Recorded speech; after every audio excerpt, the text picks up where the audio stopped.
Put the MLAs in the front line.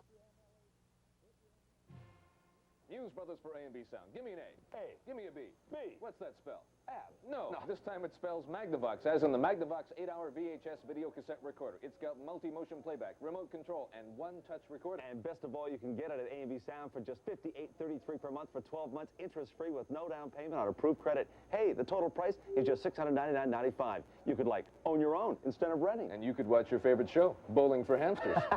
A and B Sound, Vancouver and Victoria. BCTV, we're giving it all we got.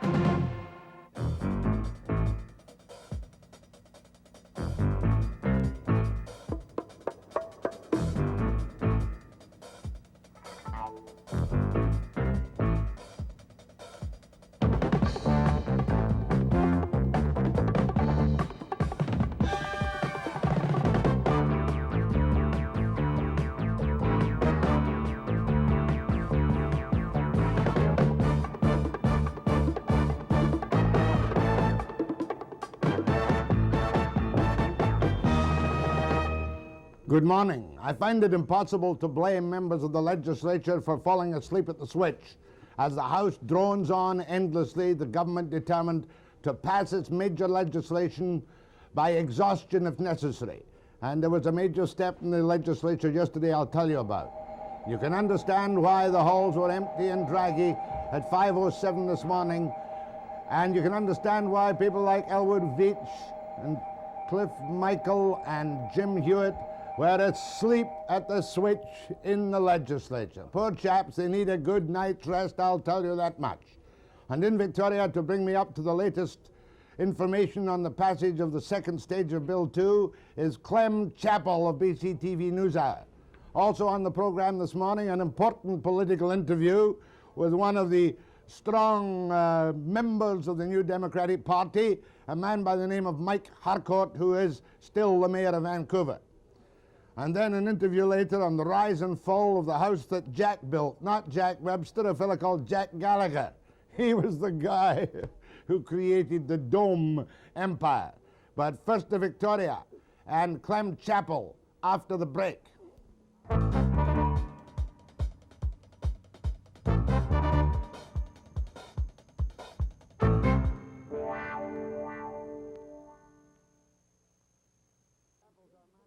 Clem Chapple's our man in Victoria. Clem, please give me the technical situation this morning when the House adjourned at 5:07. Had the NDP totally exhausted itself and given in on the passage of the second reading of the famous Bill 3? They'd done everything they could. They all spoke except for a platoon which wasn't there on time, and they couldn't speak because they weren't there, despite a somewhat pathetic and but somewhat valiant effort maybe by Dave Barrett to delay the proceedings through points of order till the new platoon came on. They're asleep. But they have now exhausted their ability to talk on the principle of the bill second reading, yeah. You were telling me that when Barrett was on his feet before the vote, attempting before the vote on the second reading, is that correct? The amendment to the second reading. The amendment to the second reading. And had his platoons been properly wakened by efficient alarm clocks, they would have been trotting into the House to continue their 40-minute speeches on that amendment. Is that correct? Yes, for maybe another couple of hours, Jack. For maybe another couple of hours. But the exhaustion tactics won, and Barrett's people were so sound asleep that he finally had to give in. The vote was taken, and that was Bill second reading over. And 40 minutes later, second reading all over at 5:07, yeah. At 5:07 this morning. Now, the bill now goes, if I remember my parliamentary procedure correctly, to committee stage. That's right. Which in effect is third reading. Third reading, yes. Clause by clause, they examine it in detail. Now, what are the limitations, just as a matter of general interest, on the speeches by each and every member, should they so wish, in the committee stage? The only thing I can find in the rules book is each member 30 minutes.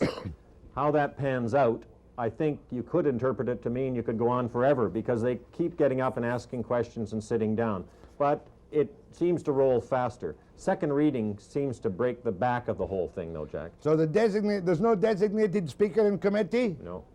Well, that's interesting. So that means, therefore, ipso facto, if we have another 4 or 5 night sessions with only Sunday off, the Bill 3 is bound to be passed, logically speaking, in a couple of days. I would think, or even sooner, because the NDP has as much as admitted now that they've lost this battle. Press release from the House Leader today says he, Premier Bennett, may have won this battle. They're talking in those terms. Okay, now we've got the interviews now with Mr. Barrett and Mr. Bennett, and I'd like you to sit there while we watch these interviews, which were done sometime shortly before dawn this morning. Now here they are. That is Heinrich, the Education Minister, coming up the hall. This will be for the vote, followed by a very sleepy-looking John, the guy from West Vancouver, Reynolds. Forgot to comb his hair this morning, didn't he? Your colleagues, as it were not there to support you when your speech ran out. No, they're not there. No, they're not there simply because we have divided our forces into three. And while we debate bills, each group has a separate responsibility. And as a result, my group was there of 6 members, and the next group will be on within the next hour. From there, we will proceed as this silliness continues by the government to the next bill, whichever they want to call. This is the third night in a row that we have sat all through, and we intend to rest our members as much as possible in the process. But am I not correct in thinking that part of the next shift of your team did not get here on time to pick up the debate after you finished? No, not at all. No, not at all. All your people didn't speak on the amendment. Oh, yes, but they are in other groups. They will be here for the next bill. Mr. MacDonald is concluding the debate and second reading on this, and they will be here for the next bill. What are your feelings right now? Well, I feel that probably the public is very confused about what is happening. And since most of us are not experts in the nuances of Parliament, the simplest explanation is for people to understand that we are debating legislation that the government has not called for over a month and now is attempting to ram through in night sittings. Had the government wanted to have this passed, our time, had the matter proceeded, would have run out a long time ago.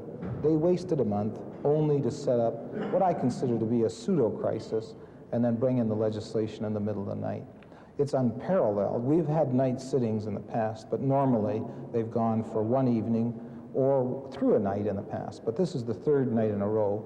There seems to be no real logic to it. It is political gamesmanship more than anything else. But second reading now on this most important bill, Yes. from both your points of view, is now all but over. There's only another 30, 40 minutes to go. That is correct. This means, does this not mean that much of your filibuster is now broken? We have not had a filibuster. The government has had a filibuster. It has not called the bill for a month. That is a filibuster.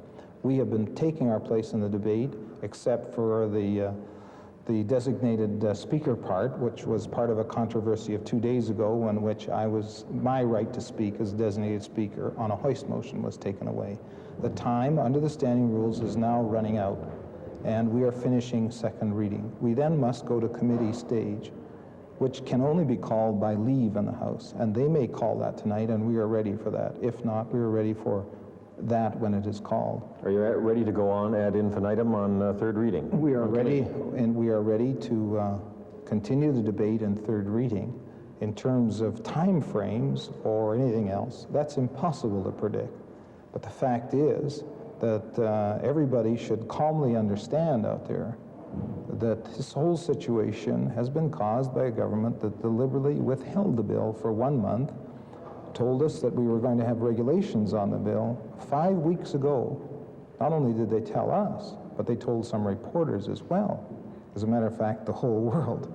Those regulations are still not here, and they want to force the bill through the House, perhaps through the committee in the House, without ever producing those regulations they promised. But it looks as with these night sittings that they're going to do it. They're going to force it. They're going to get their way. They're going to get their way. There's nothing we can do about it. We had hoped for civility. That has been absent. We hope from some rational exchanges between whips or logical planning. That has been absent. It is a government that wants to arrogantly steamroller. And the inevitability of that is they're going to have their way. And for anybody out there who thinks that they're not going to have their way, they're wrong. The government will have their way on their own timetable. Could you tell me the time?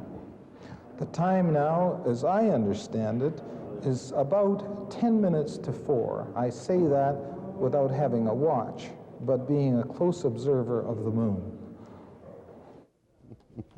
Clem, we're just waiting to see the clip from Premier Bennett. That interview, of course, was before the final vote on the second reading of Bill 3. Bill 3. Now, what about closure?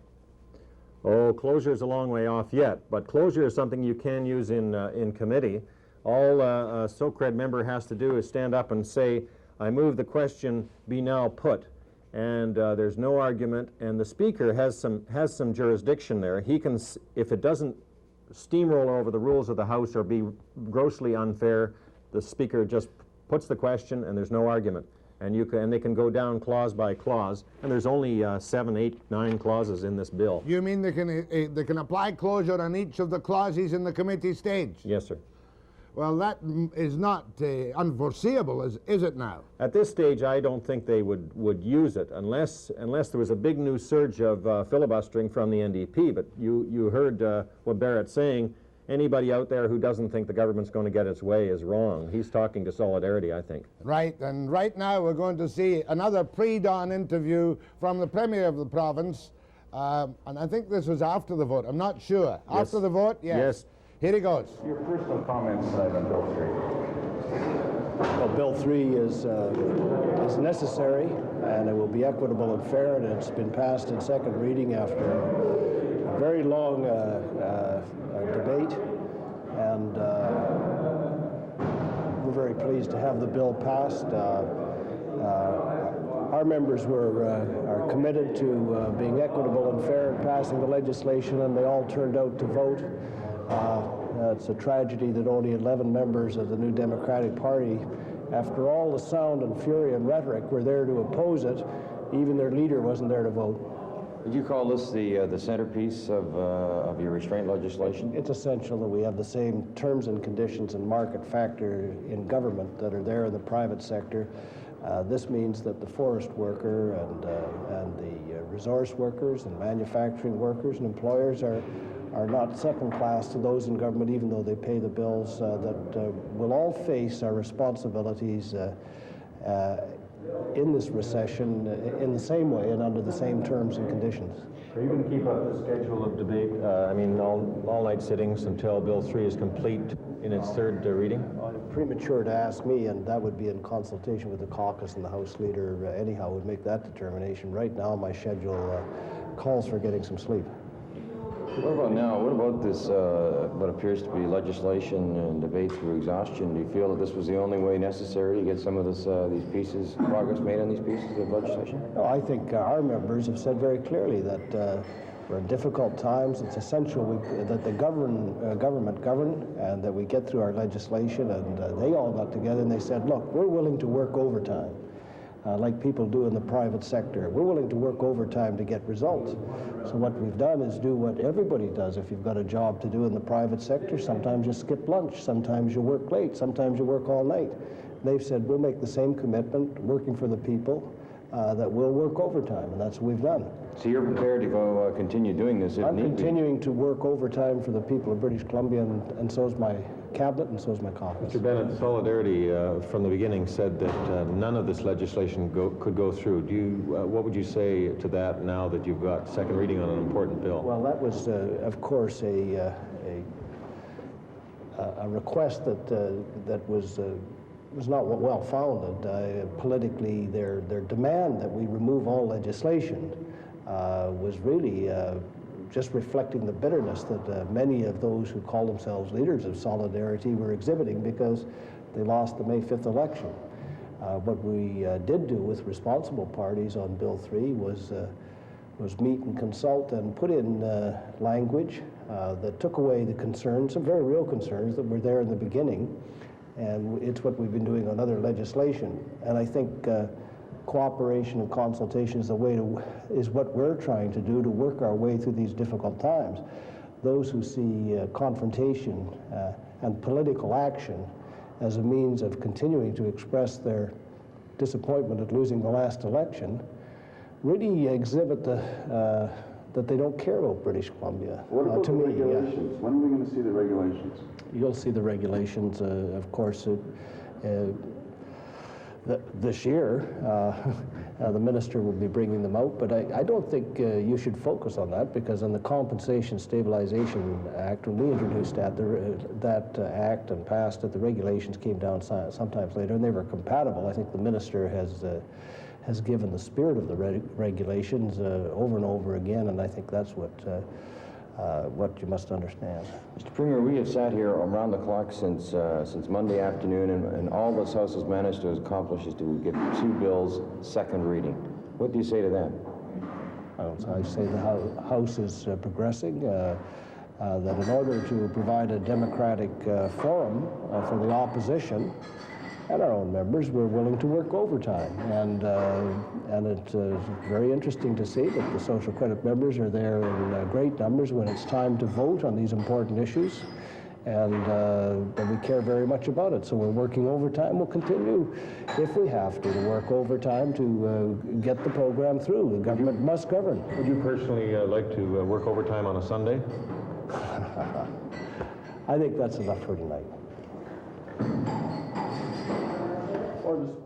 Clem, I have a kind of silly question from you. We saw some sleeping members this morning. They were all social creditors. Of course, they have not been speaking in the filibuster, have they? No, they're in there just to keep the quorum going, Jack. Keep the quorum going, and they'd be prodded and wakened by the bells. Sometimes, not always. Oh, you can't vote if you're asleep. Oh, wait, in the vote, yes. But bells did ring, and still needed a good jab in the elbow for a couple of them to wake up a couple of times. All right. What time does the House sit today? 10 o'clock this morning. Go. You be there, and don't you dare fall asleep. No, not after that, no. Thanks, Clem. We'll be in continual touch. We'll probably do the same shot tomorrow morning. We've got to know what's happening in this round-the-clock legislation. Thank you very much, Clem Chapple. Next, a guy who may well be absolutely livid and furious, if he's the man I think he is, Mike Harcourt, the Mayor of Vancouver, after the break.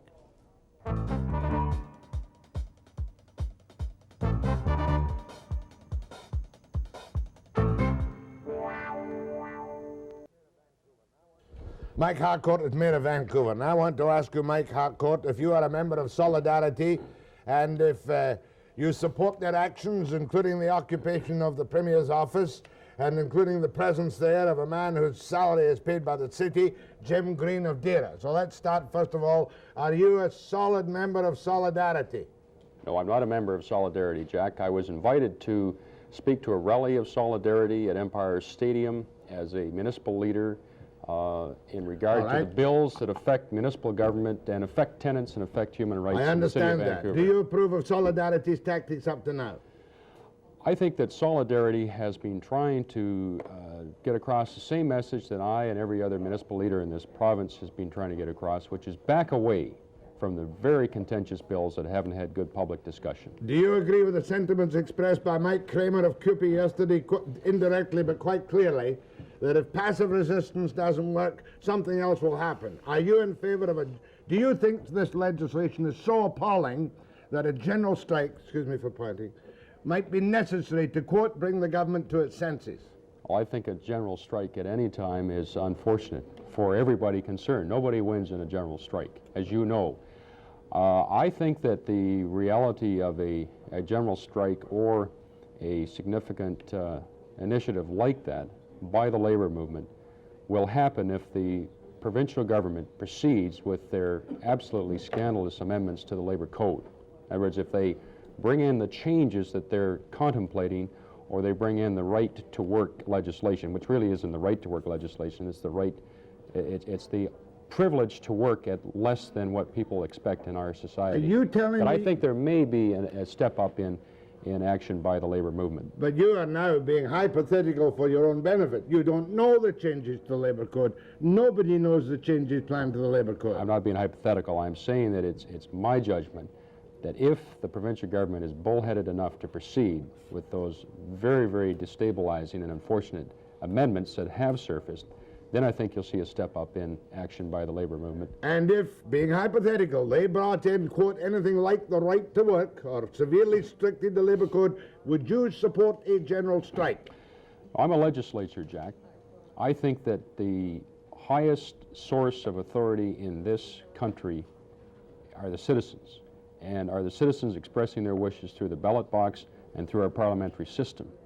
And what I have made very clear all the way along is my opposition and alternative measures, because I think you have to provide an alternative in our democracy, to the legislation that emasculates local government, trade unionism, human rights, the protection that tenants have built up over the last couple of decades. I've suggested that those are wrong for our society, and I've suggested alternatives. So I am a legislature. I'm in the legislature at the local level. I'm the first person to agree that it's not fair for me to push you hypothetically, but I get a sense from you, Mike, that in certain circumstances, even you would join a general strike. Well, Jack, I think that is hypothetical, but I think you've got to remember one of the choices that a free citizen has. This is something everybody should remember, that a free citizen has the choice of civil disobedience. Martin Luther King exercised that. Gandhi recognized and exercised that. We have had citizens in other circumstances who have exercised civil disobedience, sit-ins, marches without permission, and you have to recognize the consequences of those actions. Oh, yeah. I mean, I can put that in the simplest of language. If I found that I was living in a country where the government was building chambers to exterminate groups of people, of course you would have civil disobedience. We must have it in the final analysis. On Bill 2 and Bill 3, Bill 2, which ends a union contract by statute, Bill 3, which removes really the powers from municipal officials and elected officials, Bill 6, which freezes the interim finance education, and the bills which apparently... Bill 7. Bill 7 damage, and 9 which damage municipal planning. Right. All these bills which put you in a state of shock, they don't justify a general strike. No, they don't, but they do justify, I'll tell you, the Union of BC Municipalities, right, left, and center in its politics, to unanimously say to the provincial government, step back from the brink before you emasculate local government, our decision-making powers over our budgets and over planning. Okay. And we've said that loud and clear. And I think you've made yourself very clear in that. I wanted to ask you a simple question. Jim Green of Dara, 20,000 grant for his salary, goes down there and parades around the Premier's office with those other people not apparently directly connected with Solidarity. Will you vote to cancel the grant for Green's salary when it comes up for review, the next section of it, at City Council? Will you vote to cancel his salary grant? Well, I'm not going to make up my mind on that, Jack, until I have the report we've asked for. He said he was behaving like Gandhi. No, no. I didn't say he was. I'm saying that any citizen has the choice of civil disobedience. I've also said that you have to accept the consequences of that. One of the consequences that could have faced the 80 was an order by the Premier to have the police come in and make an arrest for trespassing and to technical assault. The Premier explicitly told our Chief of Police not to take that action, not to do anything. Yeah, so the consequences of that sit-in was that the people could have potentially been arrested.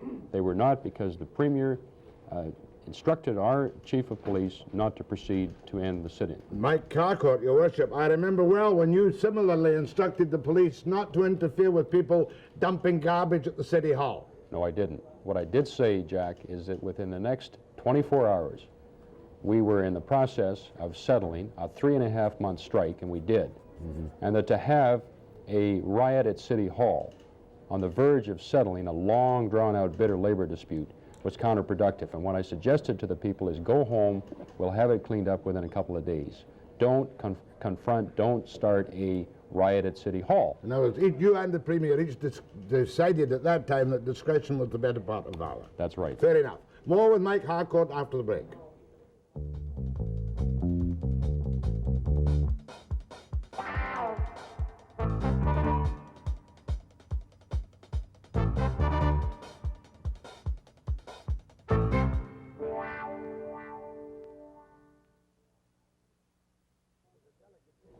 Mayor Mike Harcourt is faced with a delicate situation at Vancouver City Hall, although I do believe that you still have a AAA rating in that establishment.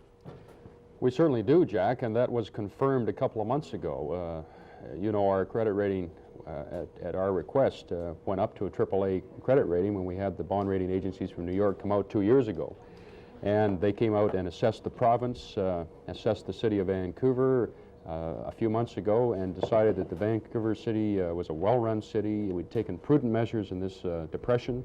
And of course, the story at the provincial level is with their more volatile revenues, and I think very, very counterproductive budget measures and inflammatory politics were reduced to a AA credit Your rating. AAA credit, they're AA credit. Now, Right. specifically to Bill 3, there is specific power in that bill whereby the government, with a great deal of public support, I assure you, Your Worship, can examine the salary of every management person in the province, school boards, hospital boards, and cut down what the government thinks perhaps is rightly are exorbitant salaries paid to chairman of hospital boards, city managers.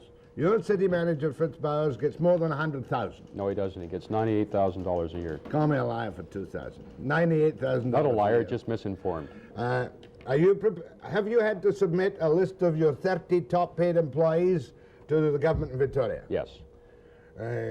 What is the lowest salary on that list, if you can tell me? I would think the lowest salary would be in the 50,000s. 50,000. And are you anticipating arbitrary edicts to cut the salaries to the level of a deputy minister in Victoria? I am anticipating some action by the provincial government, Jack. And listen, I want to make it very clear that when I was on your program last fall, I was quite blunt with the public about what we were going to do as a city council if I was elected mayor. And one of them was not to roll back our senior staff salaries. Not to roll back? Not to roll them back. To freeze them, but not to roll them back. And I have done just that. I regard the provincial legislation as a serious and dangerous encroachment, emasculation of local government, the oldest form of government in this country, the best form of government, in my opinion.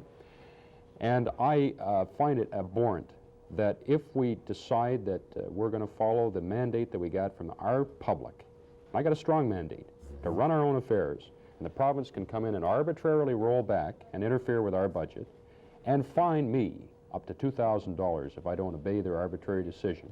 I think that stinks. That's a terrible way to run a democratic society, and I am going to resist that. I'm going to resist the other, I think, hopeless acts, and that's the opinion of municipal leaders and other politicians right across this country, to destroy regional planning, to give us a differential mill rate, but be able to control the level of that mill rate so that they can arbitrarily roll back our municipal budgets and the level of police and fire protection our citizens are entitled to. The legislation that severely interferes with 52% of the citizens in Vancouver who are tenants, the destruction of the Rentalsmans office, and the elimination of protection for tenants except through the county court. And you know how expensive and cumbersome that is. Won't work. It won't work. Of course it won't. And also the elimination of the Human Rights Commission. And when you have a majority of your citizens, as we do in Vancouver, who are from minority groups, who are very concerned, who are unsettled, who feel insecure, you're not helping our democratic fabric. And I have made very strong criticisms of those pieces of legislation. And I say that we will, in the future, restore, through a charter of municipal rights, what municipal government can and should do, that we will eventually restore the protection for tenants and for our citizens and their human rights. Question. How would you describe the philosophy behind the present social credit legislation, taking your point that consumer protection severely restricted, evicting the rentalsman in due course, putting 40,000 or the remnants of 40,000 cases into the courts, severely cutting legal aid? How would you describe this?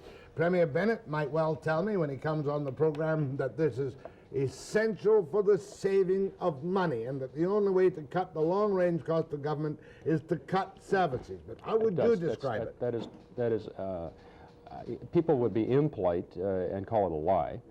Others would say that it's just a smokescreen. I say that that is not the reason that legislation is being implemented. The spirit behind that legislation is mean-spirited, it is venal, it is very destructive to the fabric of our democracy. And I have said that loud and clear, and I have suggested alternatives. On top of that, Jack, and this is one thing that people have not been bringing forward because of this huge raft of legislation, the budget that we had brought down in July was the wrong budget at the wrong time for the wrong reasons. We needed a budget that stabilized our society and brought some confidence back into our consumers, our business people, and our investors, and that budget didn't do it. It scared the heck out of consumers so they won't spend, so businessmen won't hire, so investors won't invest. And it's going to harm us. It's going to harm us severely. When you say venal, what are you aiming at? I am saying that it was a hit job on groups in our society that this present government doesn't like. You mean a measure of vindictive and vindictiveness? And it was a reward to people that directly put money into their election coffers, whether they be landlords, whether they be developers, whether they be business people who are rednecks who don't happen to like being governed by human rights legislation. Will you therefore risk a $2,000 fine if the government interferes in your salary levels and you lose some of your top people, which you would do? Are you prepared to risk a $2,000 fine under the present provisions of Bill 3? Well, not just me, of course I would, but a number of municipal leaders throughout this province who have expressed passionate and deeply felt abhorrence to the legislation and to rule by regulation, by regulations that we don't even know, that we won't know until they're a fact of life. People like George Tunn, who is a strong social credit supporter, the outgoing chairman of the UBCM, was passionate in his denunciation of that. The incoming president of the UBCM, Audrey Moore, was equally passionate in her denunciation of these measures. So it's not just Mike Harcourt, the mayor of Vancouver. It's other municipal leaders who feel very strongly that we should run our own affairs, that we can set our budgets, that we can provide the services our citizens want, that we can do our own planning, we can do our own development controls, and we can do it far better than Big Brother in Victoria. But are you telling me, and I want just to sum up, to put your case quite clearly, that you will, of course, live within the money available, but you want to run it yourself without direction from Big Brother in Victoria? You're darn right, Jack, and let's take a look at our budget this year. Our budget went up 0.9%. 0.9%. That's in the face of 6% inflation.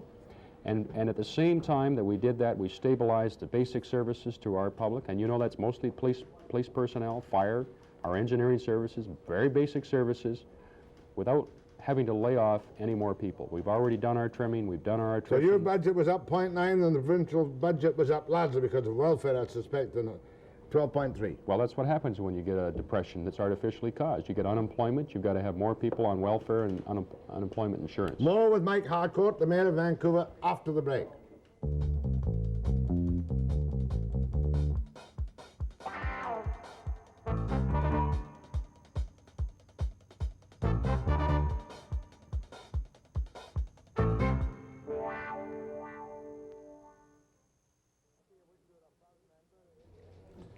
The party of which you're a proud member is at the moment in somewhat of an unhappy state because of the lame duck situation of Dave Barrett. And I want to ask you quite bluntly, Your Worship, you're an obvious contender. Do you plan to run for the leadership of the NDP in May when it comes up? I haven't made up my mind yet, Jack. I will make up my mind in my own time, though, over the next few months. I don't think they're lame duck at all. I think that the New Democrats in the caucus in the House have been doing a courageous job of specifically circumscribing the 12 bills that they object to, responsibly saying there are 14 bills that we think are technical, not controversial, and of doing everything they can within our parliamentary system to see that those bills are debated, changed, withdrawn, whatever. So I don't agree that they're lame duck at all. I think the caucus is doing a good job. All right, now, let me put you some of the, if there are some good aspects of the social credit legislation, you must be prepared to recognize them. Well, let me make one point, and that is the issue of restraint. Restraint is not the issue. Everybody is involved in restraint, even Jack Webster with his huge fortune. No cracks, please, for God's sake. I went through that. I'm just kidding. I know. Restraint is not the issue, and I'm serious about this. Yeah, I know. But Bill 11, the freeze, the indefinite freeze on government expenditures under PEC, is acceptable to you and almost everybody else in the province. Is that not correct? Let's put it this way. I feel that the sooner we can get back to one of the aspects of a democratic society that's important, which is collective bargaining taking place between the parties within the budgets that they think that are realistic, the better off we're all going to be. Just like the free flow of ideas. I don't like to see television cameras not allowed, for example, to be in the House. I think it's important that we have a free flow of ideas. I think in a democracy, you have to have trade unionism, you have to have collective bargaining, you have to have that happen with as little interference as possible. I think if you're going to have viable local government, that the local government has to be able to set its own budgets, do its own land use planning, without Big Brother in Victoria either making the decisions or doing it in secret in a new star chamber called the Cabinet by regulation. So I believe very strongly in a free society, in a democratic decentralization of decision making, and so my opinion is it is a temporary evil that should be removed as soon as possible. Because I believe local governments, and I really believe this strongly, Jack, are the most accountable, responsive governments we have. And the voters, if they don't like the services and the taxes that we make a judgment about, can throw us out. I want to put a very specific point. I was the first person to express this. I suspect on Social Credit's behalf. The Premier talked about it kind of weekly this morning. But the effect of the legislation, that's 2, which wipes out the BCTV contract as of October 31, and 3, right, which has got that amendment for cause, which means if we've got no money or we want to reorganize, we can fire you without reference to anything else. The effect of that, though, was to give Bennett and his ministers a free hand because of the incredible amount of precedents and conditions which have grown up over the years. And one of the things he will now do, and has made it perfectly clear, is take the power to control all shifting. I thought it was working hours. It's not the working hours, it's the shifting. And he will wipe out the 4-day week where it applies, the 4 or 5-day week where it applies, portal to portal time, and he will be the boss again. Is it not time, had it been done by negotiation, the governments became the boss because of the incredible benefits given in the halcyon days to tough, aggressive unions? Well, I think that the Let issue... me finish my little peroration. What he has done by this is he has put the government employee in the same economic risk as the employee of even a unionized, far less a non-unionized industrial firm. Everybody is now even. No security here. There never was security in the lumber industry. Well, what he has done is to distort... Is that not a good thing? No, it's not. What he has done is to distort and to totally destroy our concept of a public service, of a civil service. And I think that the public should be aware that over the last 5 years that the BCGEU contracts have been well below inflation, that in fact the government workers have fallen behind the inflation rate up to 10 to 12%, that the layoffs could have taken place under the existing contracts. You couldn't fire the people you wanted to. Yes, you could. Thirdly, that the debate on management rights we're carrying on at the local level, and we're prepared to go to bat for under collective bargaining. But he had to wipe out seniority rights. If he were really going to reorganize the civil service on an efficient basis, he had to be able to say to good managers, keep the good ones, let the other ones go. Well, I don't accept that. From his point of view. I don't accept that. There is a process of being able to fire employees that are incompetent, are dishonest, that are not capable. There's an arbitration process to take care of that. And I just don't accept that there isn't a safe and sane way to be able to manage public enterprises. You've had grievance procedures over letters put on somebody's file which have gone on for months at the City Hall and cost the taxpayer $50,000 or $60,000. No, they don't. And I can name you one. Well, Jack, it's like the Landlord and Tenant Act. It's like the human rights legislation. If there are injustices or if there are inefficiencies, you make the necessary changes to procedures, to sections of the Act. You don't throw decades of hard-run rights out the window. Okay, one last observation, then we'll go to the phones. Would you agree with me that the perspective of the public is that the NDP is doing nothing but wasting public time? It's high time the civil service feather bedding and fancy shifting hours and choices were wiped out, and that because of the economic crisis, we need a man like Bennett to cut our coat according to our cloth. No, I don't at all. And I think that any person that's involved in public life now is involved in restraint. So let's put that to bed. That is not the issue. The issue is, how do we shoulder the burden of a depression in a fair way, all sections of society? And you don't do that by a wholesale character assassination of all public servants. And I resent that, because I know tens of thousands of people that I've met who are proud to be civil servants, not bureaucrats, not feather bedders, not people living off the public trough. I think that the issue here is how to have social justice and economic stability and growth. There's no reason why a civil servant should have unlimited tenure and security while a lumber worker gets laid off with 2 weeks' I don't pay. disagree with you there. And I said it's how we share the burden in a fair and just way and get out from under this depression and get on with the prosperity that we should have in this province, in this area of the world. Your calls to Mike Harcourt, the Mayor of Vancouver.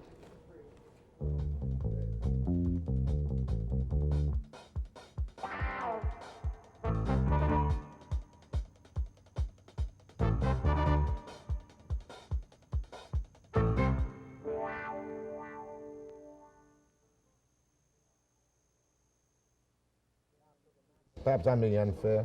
Difficult to keep up the heat after the massive rallies in the first flush.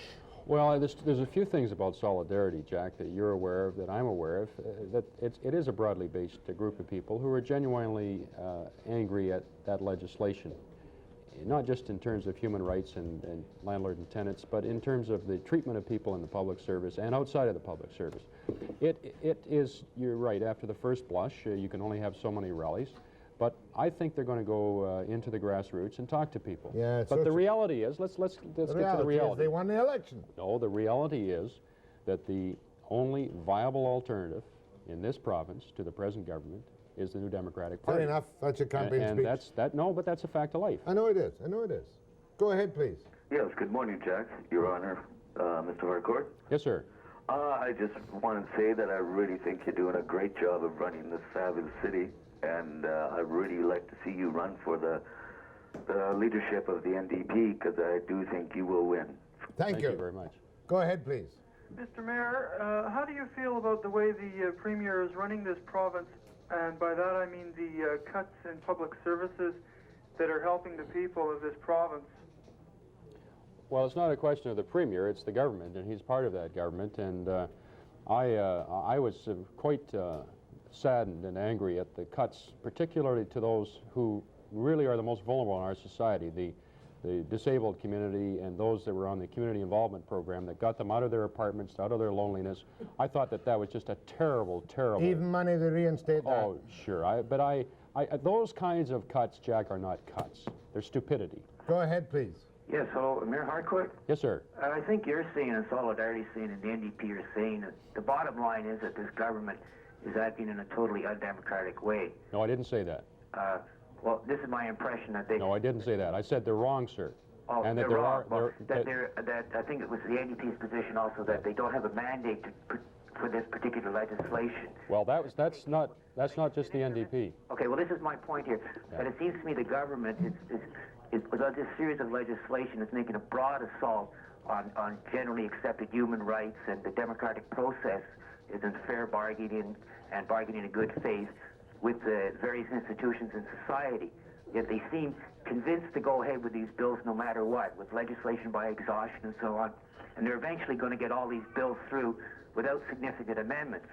And I think that leaves the people of British Columbia and the people that are opposed to it in a situation of then what recourse do we have in the face of that legislation? Well, that's the question I'd like to throw out to you. I mean, can you foresee in the future even larger civil disobedient actions?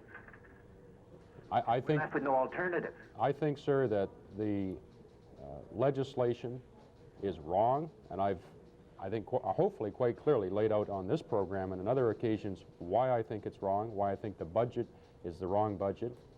I have said very clearly that the proper remedy for the people of this province is through the ballot box, through our democratic institutions.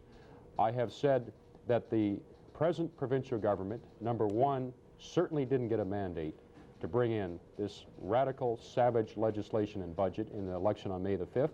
And even more importantly, they didn't talk to the public about these massive changes. Go ahead, please. Yes, Mr. Harcourt, what do you think of the present situation with regard to the decimation of the Lower Mainland transit system? Well, I think the relationship between the union and management in transit is hopeless. It is probably one of the worst morale situations that we have, and it's unfortunate that they're carrying on the tradition of very bad labor management relations that happened under BC Hydro. I think it's one of the areas that has to be improved. Go ahead, please. Hello, Mr. Harcourt. Yes, sir. Yes, you're doing a very good job. I think you're a reasonable person, and we are all the way for you. But for this government, I don't agree with the solidarity. I think we need now a little bit more rash, because this government is not going to listen to the reasonable reasons from the public. So I think we need a general strike. Thank you, sir. We've gone through that with you. Go ahead, please. Yes, Mr. Harcourt. Yes, ma'am. Mr. Harcourt and Jack, I'd like to ask you, you know, what's happening in Victoria. We look at, and we're so proud of our democratic process, and I think, you know, as Grace McCarthy said, that when you look at them, they are really loonies. I mean, this is madness. That would be my point. And Mr. Jack Webster, the other day, the chap from the Fraser Institute, Michael Walker, said that this budget is indeed not a restraint budget at all. That's correct. That's what he said, ma'am. One, they're not loonies. I think that His Worship would agree with me that the filibuster is a time-honored method of delaying legislation in democratic assemblies around the world. And not only that, Jack, I think the history, if you go back and look at the instances when it's happened, are occasions when the opposition party or parties feel very strongly and with the backing of the public that the legislation is wrong for the society.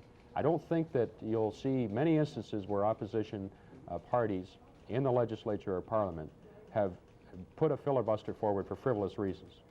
Go ahead, please. Mr. Harcourt. Yes, sir. How is it that we never before had any sit-in theatrics like the phony housing crisis sleep-in at the foot of City Hall until you ran for mayor? And now that you're thinking of throwing your hat in the ring for the provincial NDP leadership, we have this sit-in at the cabinet offices in Vancouver by your sidekick and permanent freeloading lodger, Jim Green from Dira.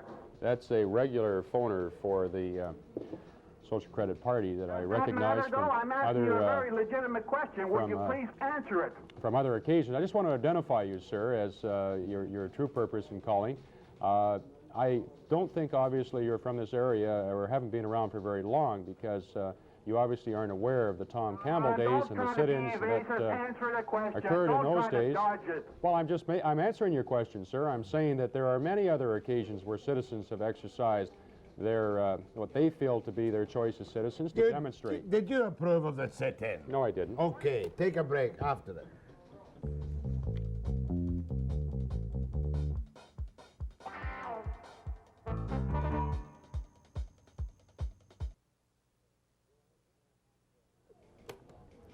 Go ahead to Mayor Harcourt. Hello. Yep. Mr. Mayor? Yes, sir. I wanted to know, so Madam, and I'm an elderly Got a frog in your throat. and I have been getting phone calls indirectly from Dira, Jim Green of Dira. And I was wondering, is this the right way to spend minutes? This is my Irish friend from Kitsilano, and she is a friend. Yes. Yes, I don't... Or August, I got a call from I got three membership and a member of the British Women's Liberal Commission, Brock House and 411. And what's the question? Well, the question You is... got to get to the point. Jim Green phoned the Women's Liberal Commission to get the members out, and he did this during working hours for a march from the CN Railway to Robson Square to protest against the provincial government. Hold on, my dear. Yeah, we've asked people like my friend here, to contact Max Beck, our Director of Social Planning, so we can get it all together into a report that he's going to place before Council the first week of October when we do our quarterly review of the DERA grant. At which time it may or may not be extended, is that correct? I think it probably is going to be extended, but it's going to be a boisterous debate. You're going to support the extension? No, I'm just giving you my guess, because it's going to require a rescinding motion. Which requires 2/3 majority of Council, and I don't see that happening. And of course there's Rankin, there's York, there's Erickson, there's Davies. Who else is likely to support it? To see what the report is in the debate. I may say that the DERA organization I support, and I think that what we have to find out is whether they're carrying out the contract, the terms of the contract that between the city and DERA to carry out their functions that we pay them to do. Go ahead from Victoria. Good morning, gentlemen. I'd like to ask Mayor Harcourt if he could explain to me exactly what he means by a depression that's artificially created. Good question. Thank you. That is a very good question, sir, and I think what we have is we've had Superman 1 and 2 and Jaws 1 and 2, and what we have now is Depression 1 and 2. The first one was reinforced by very stupid policies by R.B. Bennett and Mr. Hoover in the United States and Canada, rescued by Franklin Delano Roosevelt and by a lot of legislation that was pushed by Hitler? Well, if that's the kind of rescue you want, I don't certainly want that kind of a rescue. That's what brought the economy of Europe back to life. What I'm saying is that the way we got out of the Depression was by having a sensible and balanced involvement by government in basic services to people, and by stimulus in the right way and investment in the right way by government. And that's the way we're going to get out of it, is a partnership with the public and private sector, not continually slashing, not continually depressing people into further depression. And I say that we are following the same pattern with far better protection for our citizens as we did in the 1930s. Yeah, of course. The fact remains is the price of fair finished lumber has gone from $250 to $165.